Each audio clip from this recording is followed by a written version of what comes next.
لا رازق إلا الله. ونشهد أن سيدنا وسندنا وحبيبنا وحبيب ربنا وطبيبنا وطبيب قلوبنا ومولانا وأولانا محمدا عبده ورسوله الذي أرسله الله تعالى إلى كافة الناس معلما. اللهم فصل وسلم عليه وعلى آله وصحبه وأهل بيته وعلماء أمته وفقهاء ملته ونجباء طريقته أجمعين. أما بعد فأعوذ بالله من الشيطان الرجيم. بسم الله الرحمن الرحيم. فارتقب يوم تأتي السماء بدخان مبين يغشى الناس هذا عذاب أليم. وقال رسول الله صلى الله عليه وسلم: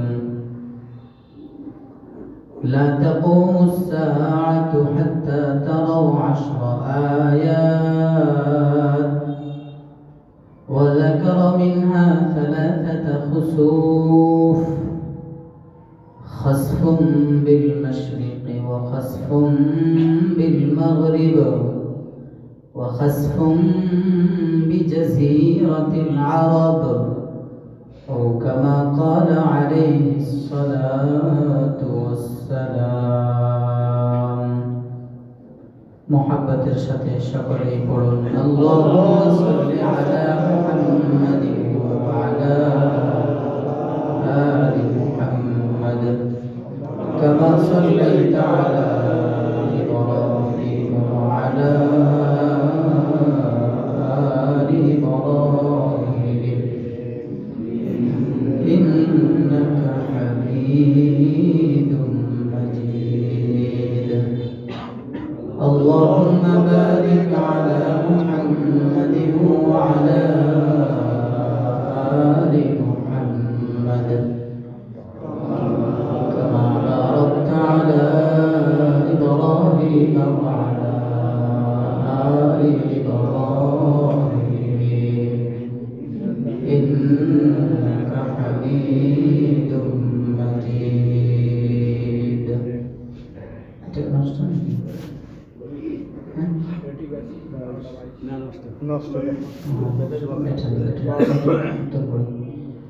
আলহামদুলিল্লাহ, আল্লাহ রব্বুল ইজ্জত ওয়াল জালালের দরবারে আলিশানে অসংখ্য অগণিত শুকর যে মহান রব্বুল ইজ্জত আমাদের সবাইকে আবারও তার ঘরে আসার বসার তৌফিক দিয়েছেন। শুকরিয়া তান পড়ি আলহামদুলিল্লাহ।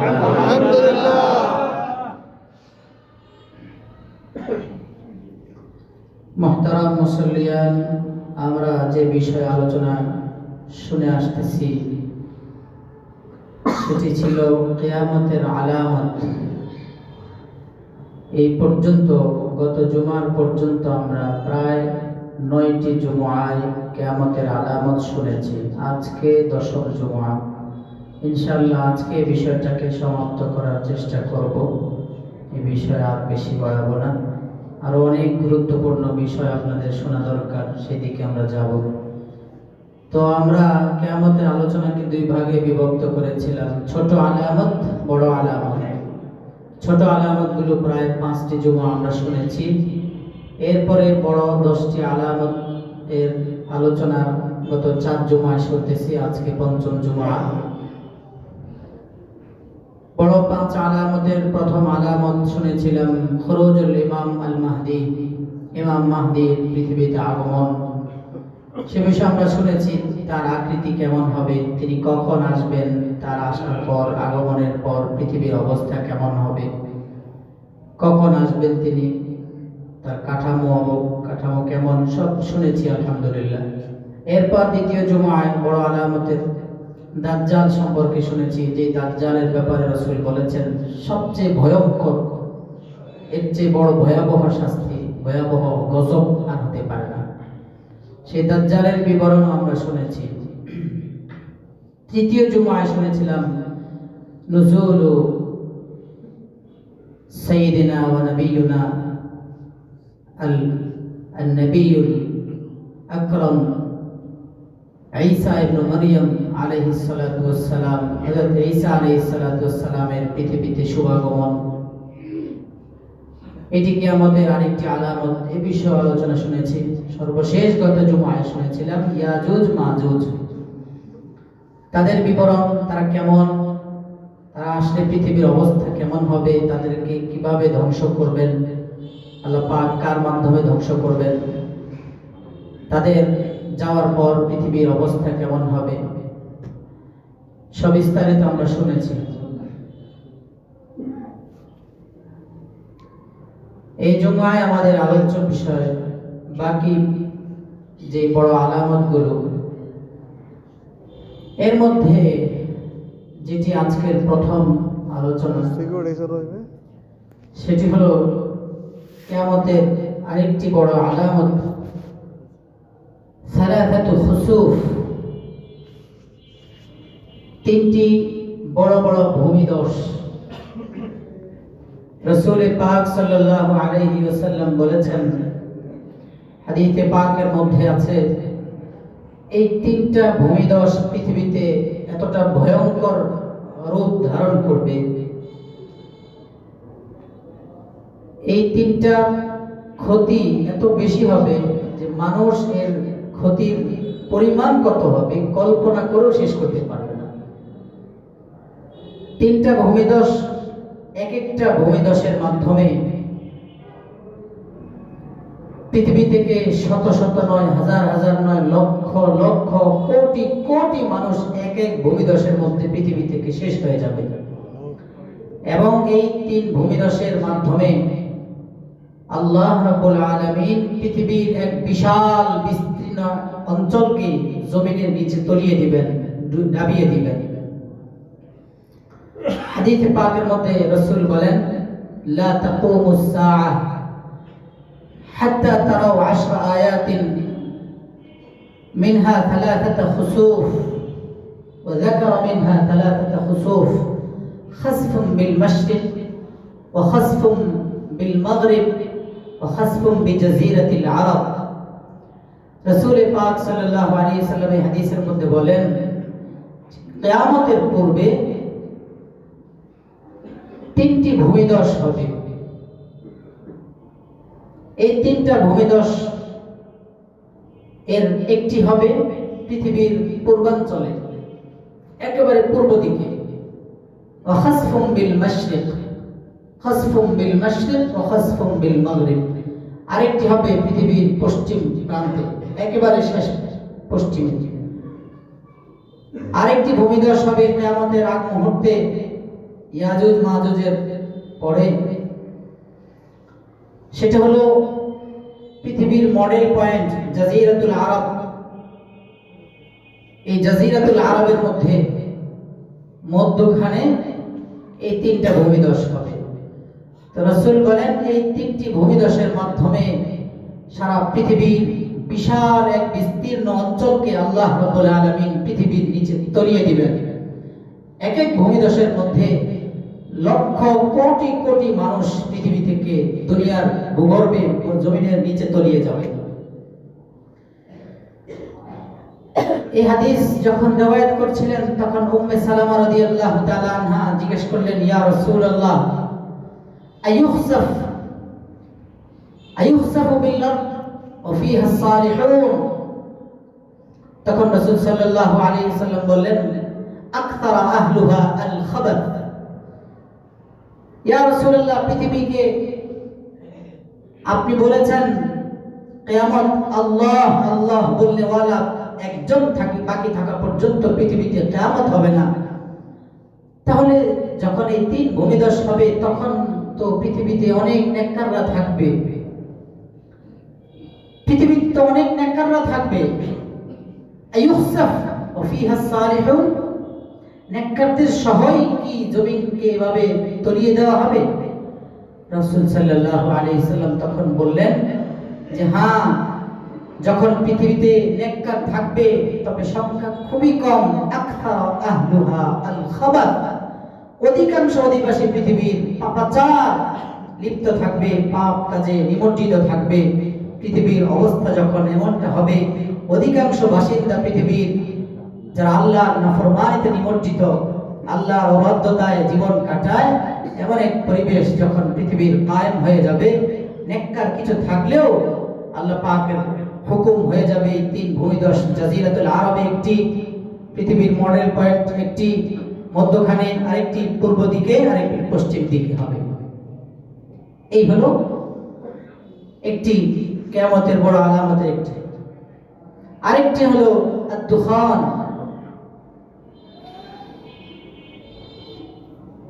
কিয়ামতের পূর্ব মুহূর্তে একটি ধোঁয়া, আসমান থেকে ধোঁয়া বের হবে। এই ধোঁয়াটা পুরো আকাশমণ্ডলী, পুরো আকাশকে ঢেকে ফেলবে ধোঁয়া দিয়া। আসমান ও জমিনের মধ্যবর্তী যত খালি জায়গা আছে প্রত্যেকটা জায়গায় কানায় কানায় ধোঁয়া দিয়ে ভরে যাবে। এই ধোঁয়ার ব্যাপারে কোরআনে হাকিমের এক আয়াতের মধ্যে আল্লাহ বলেন, ফারতাকিব ইয়াওমা তা'তিস সামাউ বিদুখানিম মুবিন। রাসূল এক প্রসঙ্গে আলোচনা করতে গিয়ে আল্লাহ রাসূলকে আল্লাহ বলেন, একটু অপেক্ষা করেন। মাতবরি আর কয়দিন করবে, একটু অপেক্ষা করেন। ক্ষমতা কতদিন? ফারতাকিব, একটু অপেক্ষা করুন। ইয়াওমা তা'তিস সামাউ বিদুখানিম মুবিন, ওই দিন পর্যন্ত আপনি একটু অপেক্ষা করুন, যেদিন আসমানে, পুরো আসমান ধোঁয়ায় ছেয়ে যাবে, আসমান ধোঁয়া প্রকাশ করবে। এই ধোঁয়াটা কেমন হবে? আচ্ছা, এরপরে আছে ইয়াগশান নাস হাযা আযাবুল আলীম। এটি দুনিয়ার স্বাভাবিক ধোঁয়া নয় যে চোখ দিয়ে পানি পড়বে, এতটুকুই নয়। ইয়াগশান নাস, মানুষকে ধোঁয়া ঢেকে ফেলবে, আচ্ছাদিত করবে। এটি হবে মানুষের জন্য আযাবুল আলীম, যন্ত্রণাদায়ক শাস্তি। হাদিসে পাকের মধ্যে রাসূল বলেন, ধোঁয়ার বিবরণ দিয়ে ধোঁয়া কেমন হবে। আদ-দুখান, এই ধোঁয়াটা ইয়াখুযুল মুমিন কায-যাকামা। এই ধোঁয়া মুমিনের গায়েও লাগবে, কাফেরের গায়েও লাগবে। ইয়াখুযুল মুমিন কায-যাকামাতি, মুমিনের গায়ে ধোঁয়া গিয়ে লাগবে, লাগলে মুমিন একটু সর্দি কাশি অনুভব করবে, সর্দি সর্দি সর্দি ভাব। ওয়া ইয়াখুযুল কাফির ফায়ান্তাফিখ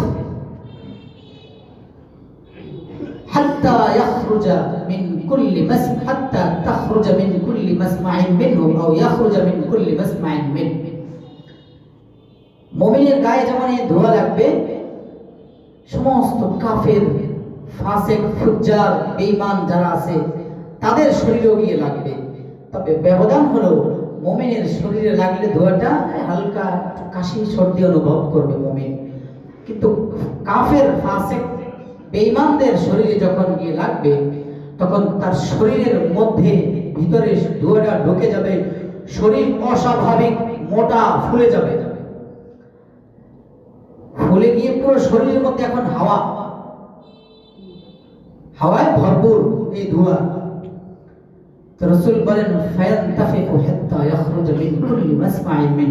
শরীরের প্রতিটি পশমের লোমকূশ, এই যে ছিদ্র আছে না শরীরের, কানের ছিদ্র, নাকের ছিদ্র, যত ছিদ্র আছে হাত পিছ পুরো শরীরে প্রত্যেকটা ছিদ্র দিয়ে তার এই ধোঁয়াগুলো একটু একটু করে বের হবে, পুরো শরীর জ্বালায় দিবে। ভিতর দিয়ে যখন এই ধোঁয়া ঢুকবে, যন্ত্রণা আর এই শাস্তি এত ভয়ঙ্কর হবে, মানুষ বিকট আকারে চিৎকার করবে যন্ত্রণায়। হায়, ধোঁয়া যখন তার শরীরের মধ্যে আপডাউন করবে আর ঢুকবে আর বের হবে, তখন চিৎকার করবে, হাউ হাউ করে পেরেশান হয়ে যাবে। আল্লাহু আকবার। এই হলো এক হাদিস।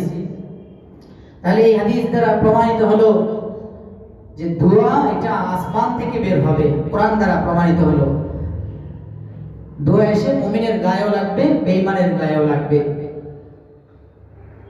তবে মুমিনের কোনো ক্ষতি হবে না। আর বেঈমান যেগুলো, এগুলোর শরীরের লোমকূশ একবারে ছিদ্রের প্রত্যেকটা গোড়া দিয়ে দিয়ে ঢুকবে, আবার শরীরের ছিদ্র যত আছে সব ছিদ্র দিয়ে বের হবে। এই দুটি। আরেকটি হলো কিয়ামতের বড় আলামতের আরেকটি আলামত, মুখতাসার সংক্ষেপে বলি এগুলো। তুলুউশ শামস মিন মাগরিবিহা, সূর্য এর স্বাভাবিক নিয়ম হলো সূর্য প্রতিদিন পূর্ব দিকে উদিত হয়, পশ্চিম আকাশে স্তমিত হয়, নিভে যায়, ডুবে যায়। কিন্তু সূর্য এটা কিয়ামতের পূর্বে একটা সময় আসবে যখন সূর্য তার এই স্বাভাবিক যে নিয়ম, এই নিয়মে আর সূর্য উঠবে না। সূর্য তখন তার অস্বাভাবিক নিয়মে উঠবে। তো রাসূল হাদিসের মধ্যে বলেন, লা তাকুমুস সাআ হাত্তা তাতলুআশ শামসু মিন মাগরিবিহা, সূর্য যতদিন পর্যন্ত পশ্চিম দিক থেকে উদিত না হবে, সব সময় পূর্ব দিকে উঠে। রাসূল বলেন, হঠাৎ করে একদিন আসবে যেদিন পশ্চিম আকাশে সূর্য উদিত হবে।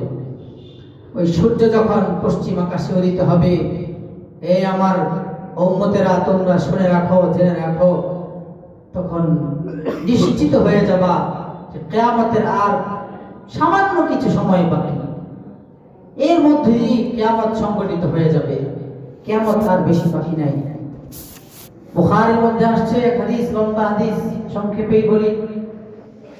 সূর্য প্রতিদিন পূর্ব আকাশে উঠে পৃথিবীর পূর্ব দিক থেকে ঘুরে ঘুরে ঘুরে ঘুরে পশ্চিম আকাশ হয়ে আবার পূর্ব দিকে চলে যায়। সূর্য এভাবে সারা আসমান ঘুরে সর্বশেষ বিকাল বেলা ঘুরতে ঘুরতে একবারে আরশে আজম, আল্লাহ পাকের আরশে আজিম, এই আরশে আজমের নিচে গিয়ে সিজদায় পড়ে যায়। তাতাখিরু সাজিদা, পশ্চিম আকাশে গিয়ে সূর্যটা ডুবে যায়।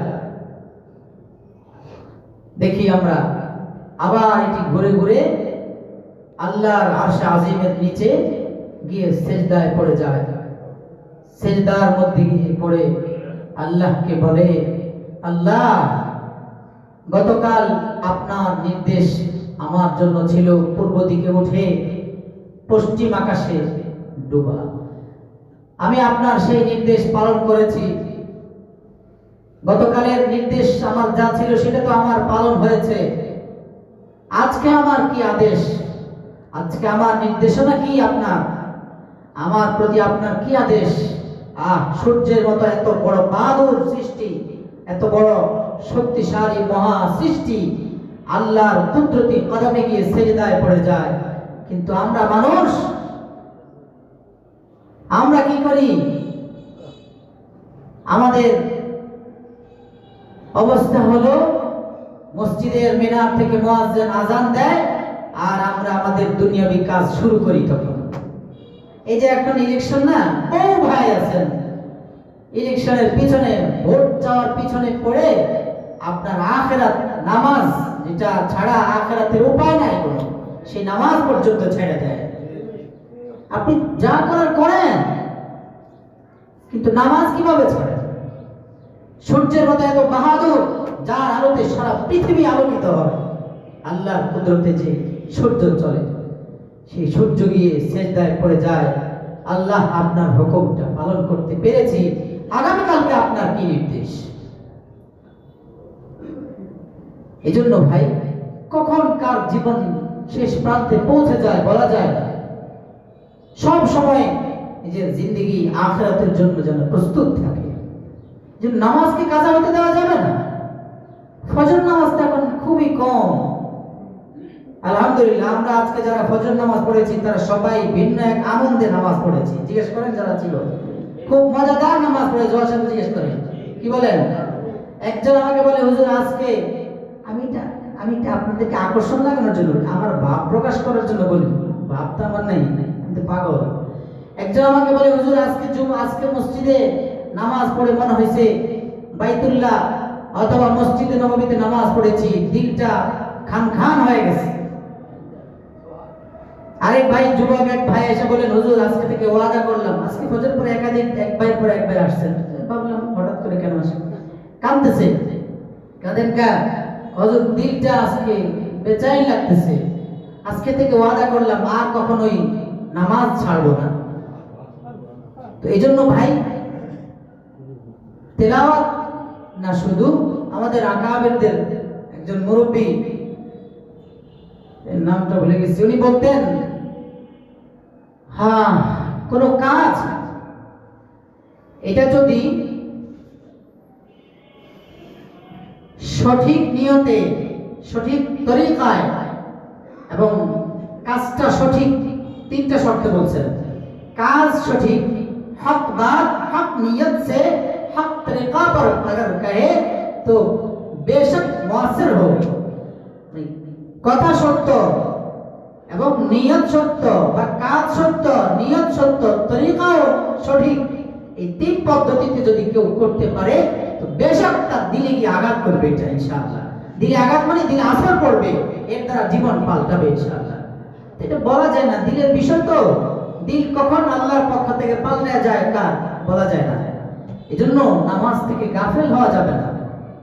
নামাজ এর মাধ্যমে মানুষ আল্লাহর সাথে কথা বলে সরাসরি। খাজা আজিজুল হাসান মজদুর রাহিমাহুল্লাহ তাআলা এর ব্যাপারে মালফুজাতে আসছে, তিনি বলেন, আমি যখন সিজদায় যাই তখন আমার কাছে মনে হয় আমার আল্লাহ আমাকে প্যার করেন, আমাকে চুমা খান। তো নামাজ না পড়লে এই মজা পাওয়া যাবে? বুজুর্গানে দিনের এক একজনের এক এক হাল ছিল।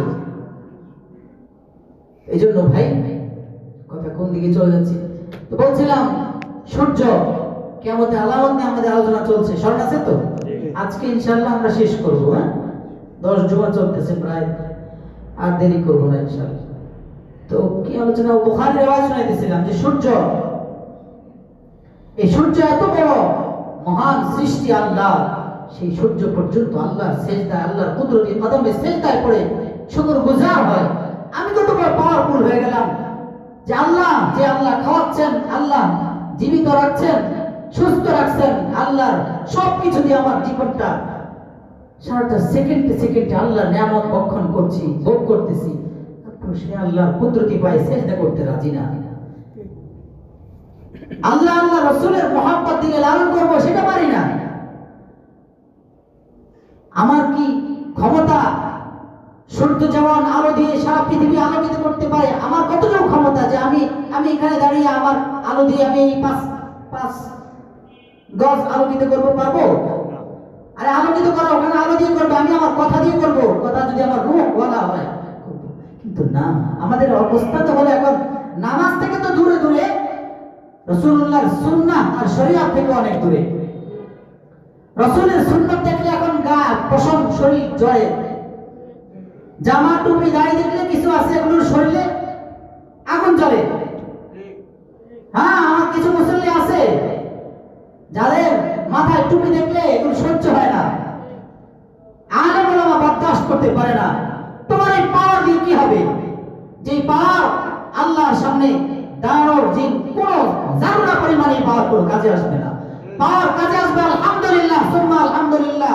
তাকাব্বুরান বলছি না, ওলামায়ে আহলে হক যারা আল্লাহর সাথে যাদের নিবেদিত, আল্লাহর সাথে যাদের সম্পর্ক নিবিড় আর গভীর, রাতের প্রহরে, রাতের গভীরে, শেষ রাতে রোনা জারি দিয়ে আল্লাহর সাথে যাদের সম্পর্ক, আলহামদুলিল্লাহ, কাল হাসরের ময়দানে আল আম্বিয়া থুম্মা আল উলামা থুম্মা আশ শুহাদা, সেই আলেমদের সুপারিশ ছাড়া তুমি যে মুসল্লি, নামদারি মুসল্লি, ঈমান দাবি করো, তোমার ঈমান ধরাইতে হবে তুমি রাসূলুল্লাহর আদর্শ নিয়ে ডাক দিছো, রাসূলুল্লাহর সুন্নাত টুপি নিয়ে তুমি খেলা করছো।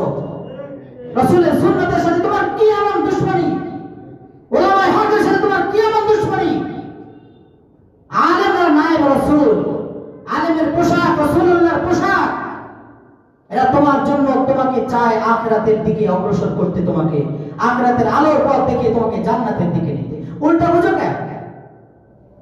তোমার খায় আল্লাহর খায়, আল্লাহর চলে আল্লাহর খায়, আল্লাহর পরে। এজন্য খবরদার, ঈমান ধরে নাও যারা এই ধরনের আচরণ করেছো। রাসূলুল্লাহর সুন্নাত নিয়ে একটা আছে না ইউটিউবে, নাম কর না কে, মুজাফফর বিন ইউসুফ, ওইটা আমার মূল টার্গেট না, হঠাৎ মনে আসছে ওটার কথা বলি। ওই বেয়াদব পাস করলে টুপি কা রাসূলুল্লাহ সুন্নাহ না, নাউযুবিল্লাহি তাআলা মিন যালিক। খুমাসিয়াতান সরাসরি হাদিসের বাব, রাসূলের টুপির সুন্নাহ ব্যাপারে বহু হাদিস আসছে। ওই বেয়াদব মাথা থেকে টুপি ফেলাই দিছে। ওই আচরণ আমাদের সমাজে আছে, ওই আচরণ এখানে আমাদের আশপাশে আছে। রাসূলুল্লাহ সুন্নাহ মাথা থেকে টুপিতে, মাথা থেকে রাসূলুল্লাহ সুন্নাহ খুলতে বাধ্য করে।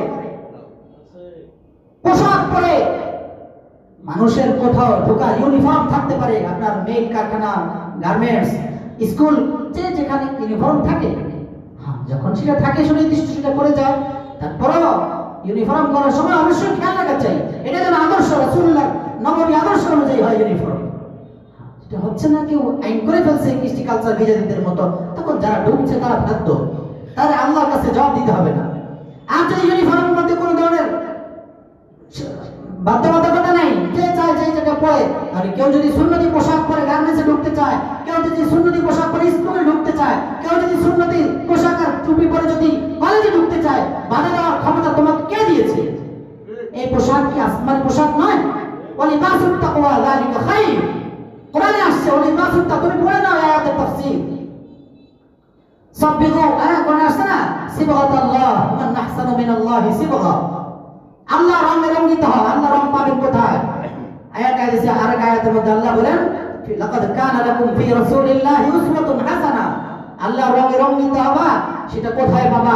আমি যে তোমাদের জন্য রাসূল পাঠিয়েছি, সেই রাসূলের পোশাকটা দেখো, রাসূলের আদর্শটা দেখো, আখলাক দেখো।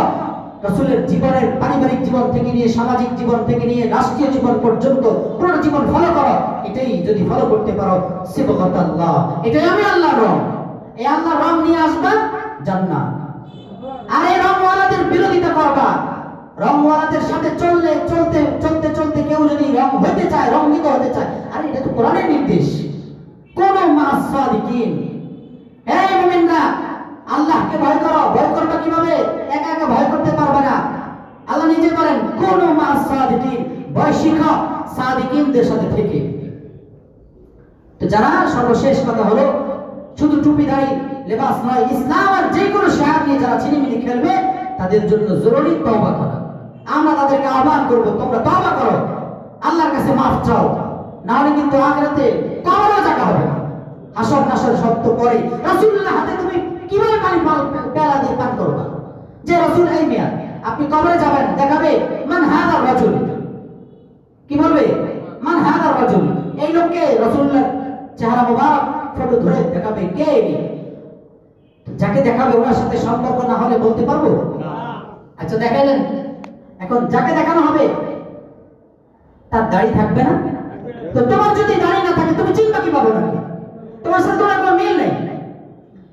ওনার পোশাক তো মাথায় টুপি, ওনার পোশাক তো শরীরের মধ্যে সুন্নতি পোশাক স্পেশাল পর্যন্ত বিভিন্ন পোশাকের আমরা আলোচনা করেছিলাম যখন আর কয়েক যুগ আগে, এই কিয়ামতের আলোচনার আগে, আদর্শ নববী। তো পোশাক তুমি যখন ঢুকবা মান হাজার রাজুল, তুমি দেখবা তোমার যাকে দেখার হয় তার চেহারায় দাড়ি, তার মাথায় টুপি, তার শরীরের মধ্যে সুন্নতি পোশাক, তুমি তো দেখে চিনবে না তাকে, কারণ তোমার সাথে দুনিয়ায় থাকা অবস্থায় এই পোশাকের সাথে, এই পোশাক ওয়ালাদের সাথে দুশ্মনী ছিল। তুমি মাথা থেকে এই পোশাক, এই টুপি ফেলে দিয়েছ, তবে জরুরি তোমার, না হলে জবাব দিতে পারবে না। না হলে সেখানে দেখলে বলবো হা হা না আদরি, হায় আফসোস, কিছুই তো বুঝি না, চিনি না, কে?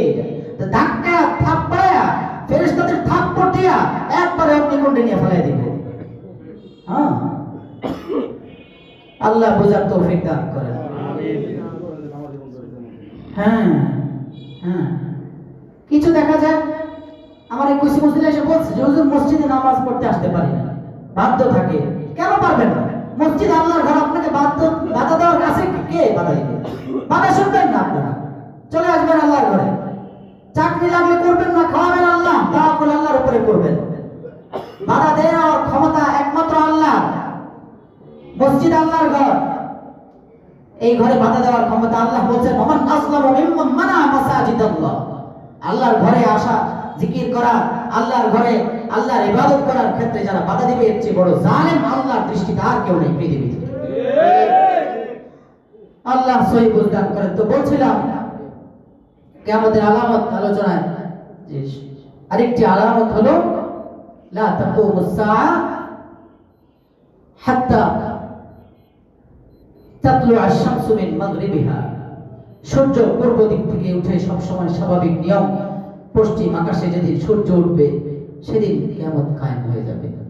শুনাইছিলাম, বুখারী riwayat শুনাইতেছিলাম, সূর্য এত ক্ষমতা আল্লাহ তাকে দিয়েছেন, তারপরেও ক্ষমতা দেখায় না। জানে আমি আমার আল্লাহর মাখলুক, আমার ক্ষমতা দেখানোর কিছুই নেই, ক্ষমতা আমাকে দিয়েছেন তো আল্লাহ। এজন্য সূর্য প্রতিদিন ঘুরতে ঘুরতে গিয়ে আল্লাহর আরশের নিচে আরশে আজিম, আরশে আজমের নিচে গিয়ে সিজদায় পড়ে যায়। তাতাখিরু সাজিদা। এবার বলে আল্লাহ কি নির্দেশ, বুখারী riwayat, আল্লাহ তখন বলেন ইরতাফি মিন হাইথু জিতি। গতকাল যেদিক থেকে উদিত হয়েছ আজও সেখান থেকে উদিত হও। এভাবে আবার পূর্ব দিক থেকে উঠে আবার ঘুরে ঘুরে পশ্চিম দিকে ডুবে আল্লাহর কাছে গিয়ে আবার তাখিরু সাজিদা, সিজদায় পড়ে যায়। সিজদায় পড়ে আবার আল্লাহর কাছে বলতে থাকে আল্লাহ আপনার নির্দেশ। এবং প্রতিদিন সে করতে থাকছে এবং করতে থাকবে, কিয়ামতের আগ দিন পর্যন্ত এভাবে করবে। হঠাৎ সর্বশেষ কিয়ামতের আগ মুহূর্তে যেদিন আল্লাহর ফয়সালা হবে, সিংহায় ফুঁক চলে আসবে ইসরাফিলের মাধ্যমে, সেদিন যখন সিজদায় পড়ে আল্লাহকে বলবে আল্লাহ এই পর্যন্ত তো আপনার হুকুম নির্দেশ পালন করেছি, আজকের নির্দেশনা কি আমার প্রতি আপনার? তখন আল্লাহ বলবেন ইসবাহি তালিআন মিন মাগরিবিহা। হায় হায়, আল্লাহ তখন বলবেন আজকে প্রতিদিন যেদিকে গিয়ে ডুবো সেদিক থেকে আজকে উঠবা। তখন সূর্য সেদিক থেকে পশ্চিম দিক থেকে উদিত হয়। রাসূল হাদিসের মধ্যে বলেন যখন সূর্যের এই অবস্থা, পশ্চিম আকাশে সূর্য উঠে গেছে, ফাইদা রাআহা নাস মান আলাইহা আমানা মান আলাইহা। পৃথিবীতে তখন যারা থাকবে সবাই ঈমান এনে ফেলবে, যত মানুষ যেখানে পৃথিবীতে থাকবে সবাই ঈমান আনবে। ওয়াযালিকা হিনা লা ইয়ানফাউ নাফসান ঈমানুহা লাম তাকুন আমানাত মিন ক্বাবলু আও কাসাবাত ফি ঈমানিহা খায়রা। রাসূল বলেন সূর্য পশ্চিম আকাশে যখন উঠছে এটা দেখা মানুষ সবাই, পৃথিবীতে এমন কেউ থাকবে না যে আমান্না বিল্লাহ বলবে না, লা ইলাহা ইল্লাল্লাহ বলবে, সবাই ঈমান এনে ফেলবে। রাসূল বলেন লাম নাই ওয়াযালিকা হিনা লা ইয়ানফাউ নাফসান ঈমানুহা। আরে এখন তো এমন সময় যে সময় তোমার ঈমান কোনো কাজে আসবে না। যে আগে ঈমান আনে নাই তার এখন ঈমান কাজে আসবে না। লাম তাকুন আমানাত মিন ক্বাবল আও কাসাবাত ফি ঈমান, অথবা যে আগে ঈমান এনে, আগে দেখেন আমাদের সতর্ক, যে আগে ঈমান আনে নাই এখন ঈমান আনলে তার লাভ নাই, অথবা যে আগে ঈমান এনে কাসাবাত ফি ঈমানিহা খায়রা, আগে ঈমান এনে কিছু নেক আমল করে নাই এখন আর নেক আমলও কাজ পাবে না। এজন্য নেক আমল, মৃত্যু, কিয়ামত ইত্যাদি আসার আগে আগেই নেক আমল করে নিজের বোঝাই করা, আখিরাতের পাথেও নেওয়া, সঞ্চয় করা খুব জরুরি। তো কিয়ামতের একটি আলামত হলো সূর্য পূর্ব দিক থেকে স্বাভাবিক যেভাবে ওঠে এর ব্যতিক্রম উঠবে, পশ্চিম আকাশে উঠবে। এই ব্যাপারে আল্লাহ কোরআনের আয়াতের মধ্যে বলেন ইয়াউমা ইয়াতি বাদু আয়াতি রাব্বিক লা ইয়ানফাউ নাফসান ঈমানুহা লাম তাকুন আমানাত মিন ক্বাবলু ওয়া কাসাবাত ফি ঈমানিহা খায়রা কুল ইন্তাযিরু ইন্না মুনতাযিরুন। বাদু আয়াতি রাব্বিক, রাসূলকে আল্লাহ বলেন স্মরণ করুন ওই দিনের কথা যেদিন আল্লাহর একটি নিদর্শন, এই একটি নিদর্শন দ্বারা তাফসীরে তবরীতে লেখেন কিয়ামতের আগে সূর্য পশ্চিম আকাশে ওঠা। তো এই দিনের কথা উল্লেখ করে আল্লাহ বলেন যেদিন কোন মানুষের নেক আমল, যারা আগে ঈমান আনে নাই তাদের ঈমান গ্রহণযোগ্য হবে না, যারা আগে ঈমান এনে নেক আমল করে নাই তাদের এখন আর নেক আমলও গ্রহণযোগ্য হবে না, কিছুই তাদের কাজে আসবে না। আহা, এক হাদিসের মধ্যে আমাদের জন্য সুসংবাদ, আল্লাহ পাক কতটা দয়ালু। হায় হায়, ইন্নাল্লাহ আযজা ওয়া জাল্লা ইয়াবসুতু ইয়াদাহু বিল-লাইল লিয়াতুবা মুসিউন নাহার ওয়া ইয়াবসুতু ইয়াদাহু বিন-নাহার লিয়াতুবা মুসিউন বিল-লাইল হাত্তা তাতলুআ আশ-শামসু মিন মাগরিবিহা। আরে আমরা গুনাহগার, দিনের আলোতেও গুনাহ করি, রাতের অন্ধকারেও গুনাহ করি, আল্লাহ তো জানেন। এই হাদিসের মধ্যে রাসূল বলেন কিয়ামতের আগে সূর্য পশ্চিম আকাশে ওঠার আগ পর্যন্ত আমার আল্লাহ ইয়াবসুতু ইয়াদাহু বিল-লাইল লিয়াতুবা মুসিউন নাহার, যারা দিনের আলোতে আল্লাহর সাথে নাফরমানি করেছো, আল্লাহর অবাধ্যতায় লিপ্ত ছিল, হে ভাইরা আমার, তাদের কথা রাসূল বলছেন ও দিনের আলোতে আল্লাহর নাফরমানি করনেওয়ালারা, তোমার আল্লাহ সারা রাত সূর্য ডোবা সূর্যাস্ত থেকে শুরু করে সুবহ সাদেক পর্যন্ত ইয়াবসুতু ইয়াদাহু বিল-লাইল, সারা রাত আল্লাহ নিজ কুদরতি হাত, রহমতি হাত প্রসার করে রাখেন। ও আমার গুনাহগার বান্দা, তোর কোনো গুনাহ হয়ে থাকলে আয় আমার কাছে তওবা কর, আমি আল্লাহ ক্ষমা করে দিব। ওয়া ইয়াবসুতু ইয়াদাহু বিন-নাহার লিয়াতুবা মুসিউল লাইল। এরপর আবার যারা রাতের অন্ধকারে, মনে করে রাতের অন্ধকার কেউ দেখছে না, কিন্তু আমার মালিক দেখেন কিনা, এই জন্য আল্লাহ বলেন যারা রাতের অন্ধকারে গুনাহ করেছো, রাসূল বলেন যারা রাতের অন্ধকারে গুনাহ করেছো তোমাদের জন্য সুসংবাদ। কি ইয়া রাসূলুল্লাহ সুসংবাদ? বলে রাতের অন্ধকারে গুনাহ করছো, কেউ দেখে নাই, না দেখছেন আল্লাহ, সে আল্লাহ তোমাকে ক্ষমা করার জন্য আমার দিনের শুরু থেকে নিয়ে মাগরিব পর্যন্ত তোমার দিকে হাতটা প্রসার করে ডাকতে থাকেন, ও আমার প্যার, ও আমার বান্দা, আমার দিকে ঘুরে আয়, ফিরে আয়, তওবা কর, আমি আল্লাহ তোকে ক্ষমা করার জন্য প্রস্তুত। আল্লাহ নিজে এই ডিউটি কতদিন পর্যন্ত পালন করবেন? রাসূল বলেন হাত্তা তাতলু আশ-শামসু মিন মাগরিবিহা। আল্লাহ পাক রব্বুল আলামিন, রব্বুল ইজ্জাত এই ডিউটি বান্দাকে ক্ষমা করার জন্য দিনেও হাত প্রসার করবেন, রহমতের হাত, রাতের বেলাও হাত প্রসার করে রাখবেন। সূর্য পশ্চিম আকাশে ওঠার আগ পর্যন্ত আল্লাহ এই কাজ করেই থাকবেন, করতেই থাকবেন বান্দাকে ক্ষমা করার জন্য। এজন্য সময়কে হাতছাড়া না করি, কখন ডাক এসে যায় বলা যায় না। এজন্য ভাইয়েরা আমার, তওবা করি, আল্লাহর কাছে ক্ষমা চাই। সংক্ষেপ করি, সময় তো কম। আরেকটি হলো দাব্বাতুল আরদ, কিয়ামতের আরেকটি আলামত। দাব্বাতুল আরদ এক ভয়ঙ্কর প্রাণী আল্লাহ তাআলা পৃথিবীতে পাঠাবেন। এই প্রাণীটা অন্যান্য প্রাণীর মতো স্বাভাবিক প্রাণী হবে না।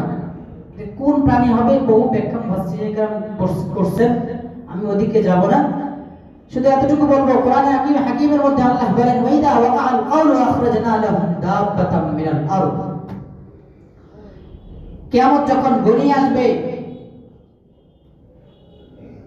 কিয়ামত যখন ঘনিয়ে আসবে, সন্নিকট হবে, আখরাজনা লাহুম দাব্বাতাম মিনাল আরদ, আল্লাহ বলেন আমি জমিন থেকে, জমিনের মাটিকে দুই ভাগ করে ফাটল সৃষ্টি করে জমিনের নিচ থেকে একটি প্রাণী আমি তোমাদের জন্য পাঠাবো। কিয়ামতের আগে, কিয়ামতের আলামত, জমিনের নিচ থেকে বিশাল আকারের অস্বাভাবিক প্রকৃতির এক প্রাণী জমিনের ভূগর্ভ থেকে নিচ থেকে উঠবে।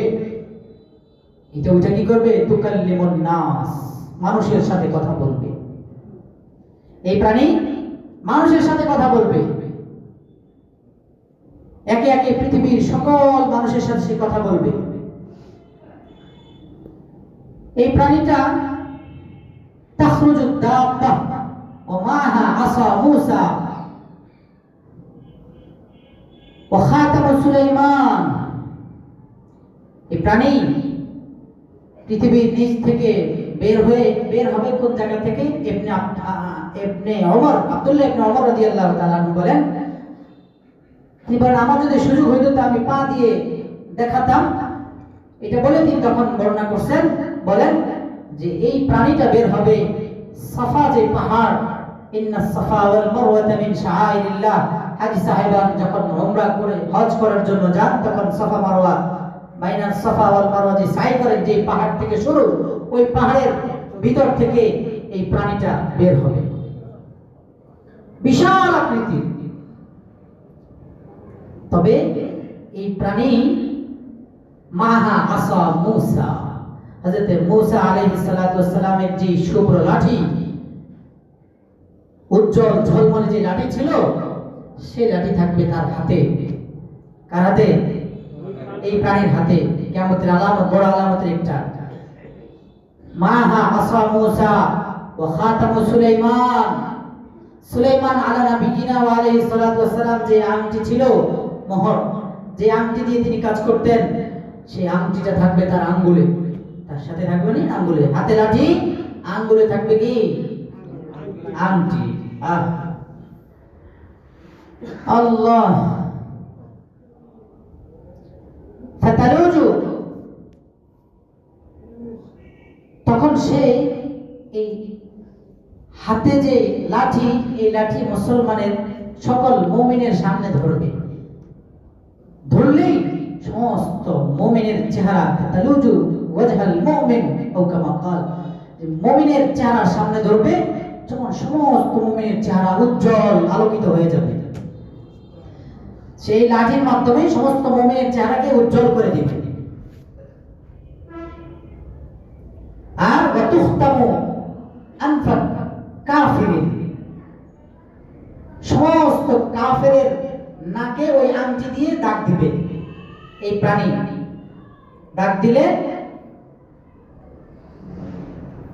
তখন কাফেরের নাকে দাগ পড়ে যাবে, মুসলমানের চেহারা লাল, উজ্জ্বল, ঝলমলে, চকচকে, সুন্দর দেখা যায়। ওই সময়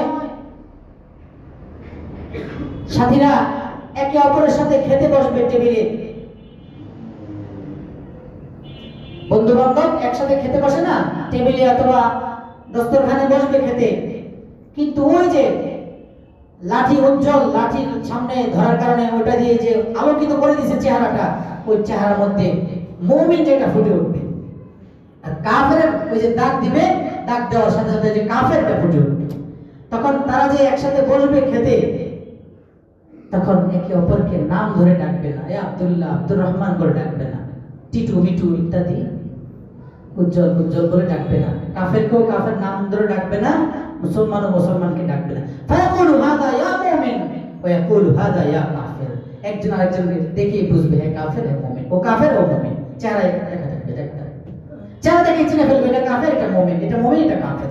একজন আরেকজনকে সাথী ভাই নাম বলে ডাকবে না, বন্ধু আরেক বন্ধুকে নাম বলে ডাকবে না। দেখা যায় দুনিয়াতে এখন চলছে ওই যে টাকা আলোচনা করে আসছে না, ওই ধরনের আচরণ তার মধ্যে থাকলে বহু হাদিস ও আয়াত প্রমাণ করে এদের ঈমান থাকে না, ঈমান দোহাইতে হয়। এমন অবস্থায় যদি পৃথিবীতে যায়, মুসলমানদের কাতারে ছিল, নামাজ পড়তো, কপালে দাগ ফলায় দিছে, কিন্তু ওই দিন সুস্পষ্ট প্রমাণিত হয়ে যাবে কে কাফের কে মুমিন। মুমিন বন্ধু একজন আরেকজনকে বন্ধু বানাইছে, দেখা যায় মুসলিম সে, কিন্তু তখন এই কিয়ামতের আগ মুহূর্তে সাথী সাথীর সাথে বসবে, দেখবে তার কপালে কাফের, এর কপালে মুমিন। ওই শুভ্র লাঠি দিয়ে যখন উজ্জ্বল করে দিবে, কে কাফের কে মুমিন বুঝে ফেলবে, ডাকবে কাফের আর মুমিন বলে, তখন আর নাম ধরে ডাকবে না। সর্বশেষ আরেকটি আলামা, সংক্ষেপেই বলছি শেষটা, সেটা হলো আগুন।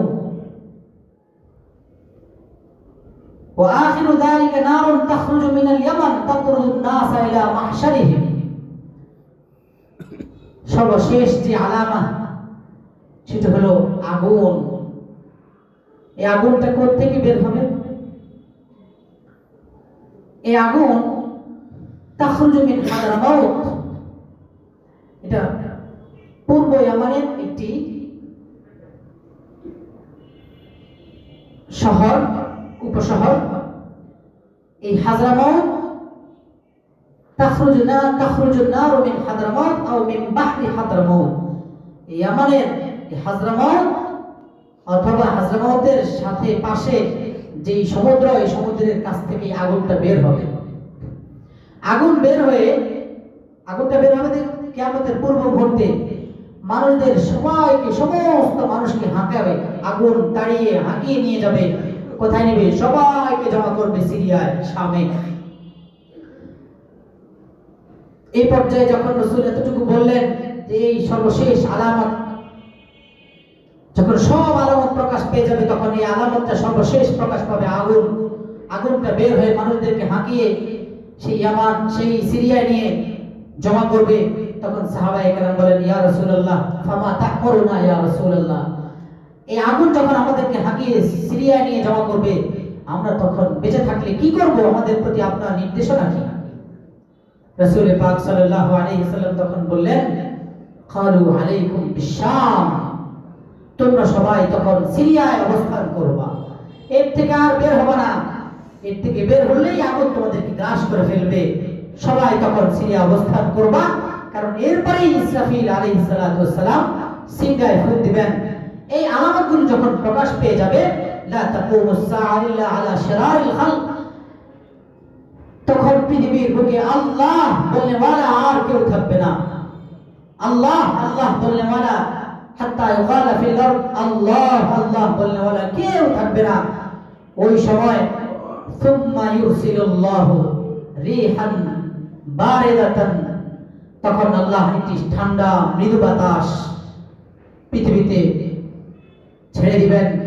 পৃথিবীর এক প্রান্ত থেকে এই বাতাসটি প্রবাহিত হবে। পৃথিবীর একটা মানুষ যার দিলের মধ্যে যাররা পরিমাণ ঈমান আছে, কানা ফি কলবিহি মিসকালু যাররাতিন খায়রান আও মিসকালু যাররাতিন মিন খায়রিন আও ঈমানিন ফাদাখালাতহু আই দাখালাতহু রিহ, যার দিলের মধ্যে সামান্য পরিমাণ ঈমান আছে, যাররা পরিমাণ ঈমানও যার দিলে আছে, এই বাতাসের মধ্য দিয়ে বাতাস তার দিলে গিয়ে ঢুকবে। ওই বাতাসের মাধ্যমে ওই মানুষগুলো পৃথিবী থেকে বিদায় নিয়ে চলে যাবে। একটা মানুষও থাকবে না। হাদিস আসছে,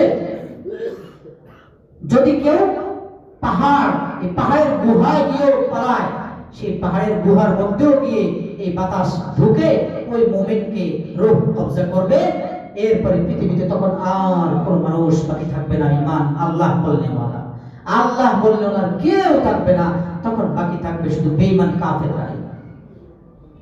ওই সময়ে আল্লাহ পাক রব্বুল আলামিন ইসরাফিল আলাইহিস সালাতু ওয়াস সালামকে সিংহায় ফু দেওয়ার জন্য, যেটা আমরা প্রথম জুমায় কিছু বলেছিলাম ধারণা, তখন তিনি সিংহায় ফু দিবেন। একে একে সিংহায় ফু দেওয়ার পরে কি হবে না হবে, প্রথম জুমার আলোচনা স্মরণ থাকলে ভালো, না মনে থাকলে শুনে নেবেন। আমার নামে মুফতি মিজানুর রহমান হানিফ, এই নামে আপনাদের নেটে পাবেন, মুফতি মিজানুর রহমান হানিফ। এই আলোচনাগুলো শোনা দরকার আপনাদের। শুনলে ইনশাআল্লাহ ঈমান আরো বাড়বে, আখিরাতের প্রস্তুতি নেওয়াটা সহজ হবে। আল্লাহ যতটুকু আলোচনা আমরা এতদিন পর্যন্ত, প্রায় আজকে 10 জুমা পর্যন্ত কিয়ামতের ছোট ছোট বড় বড় আলামতগুলি আলোচনা করেছি।